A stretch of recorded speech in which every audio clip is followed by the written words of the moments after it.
Okay. So now I still a pendulum. Remember that the period is independent to the mass of the pendulum.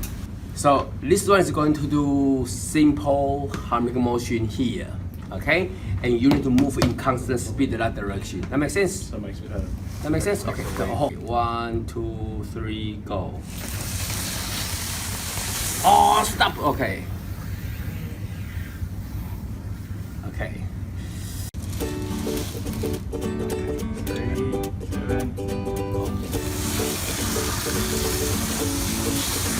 Nice. Oh. Okay. Everyone see a sine wave? So if you check the center here, at the edge, you got more sand, less sand here. More sand, less, more, less, more. You can have a good look. This is a very good photo.